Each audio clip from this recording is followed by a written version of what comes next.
네, 이명박 전 대통령이 구속 수감된 지 사흘 만인 오늘 검찰이 구치소 방문 조사를 진행하기로 했지만 이 전 대통령이 거부하면서 1차 옥중 조사는 무산됐습니다. 네, 검찰은 추후 재조사할 계획이라고 밝혔지만 이 전 대통령이 검찰 수사에 협조할지는 여전히 미지수인데요.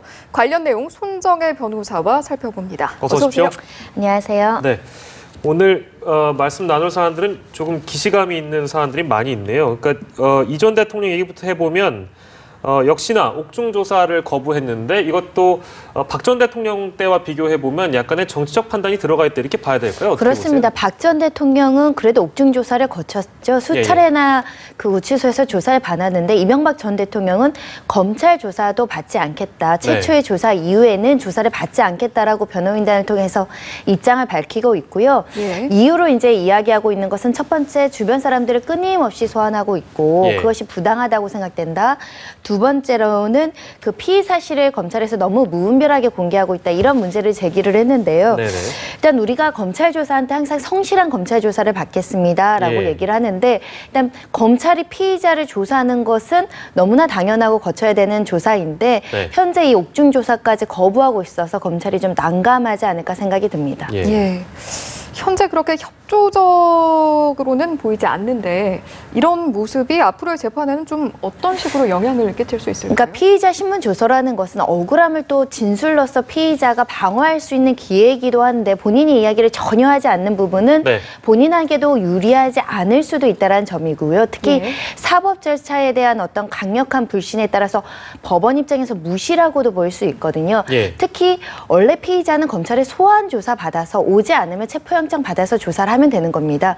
그런데 전직 대통령이 예우 때문에 사실은 검찰에서도 배려해서 옥중 조사까지 하는 배려를 했는데 이마저도 거부하는 모습은 본인에게 좋지 않을 수도 있습니다. 네, 뭐 현실적으로 난항을 겪고 있는 모습이긴 한데 검찰 입장에서는 앞으로 어떤 추가적으로 조사를 할 부분들도 있을 것 같은데 보강 조사를 그러면 어떻게 해야 되는 겁니까? 그렇습니다. 검찰도 사실은 피의자 진술을 받아야 되는 입장이고 피의자가 인정하는지 불인정하는지 그리고 피의자의 진술로서 어떤 단서를 얻어서 수사기관의 사실관계를 정리할 수 있는데 그 기회를 검찰에서 지금 못 가지고 있다라고도 생각하면 되고 양쪽에 유리하고 불리합니다.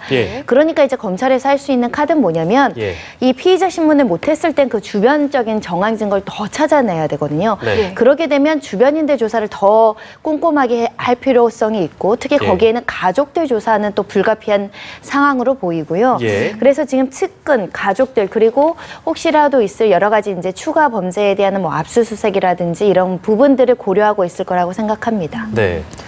현재 1차 구속시한이 3월 31일까지고 혹시 한 차례 더 연장을 하게 된다면 4월 10일까지 신병 확보가 가능한 상황인데 검찰의 기소 시점 언제쯤으로 좀 예상하십니까? 4월 10일까지가 구속기간 만료니까 아마 4월 10일 뭐 하루 이틀 전에는 기소할 것이라고 생각이 들고요. 구속영장 청구서에 적시되지 않은 범죄 사실이 얼마나 더 들어갈지 여부가 좀 관건이지 않을까 싶은데 지금 어찌됐든 시간이 많지 않습니다. 20일 안에 모든 수사가 지금 정리가 돼야 되는 시점이기 때문에 굉장히 분주하게 움직이지 않을까 생각이 듭니다.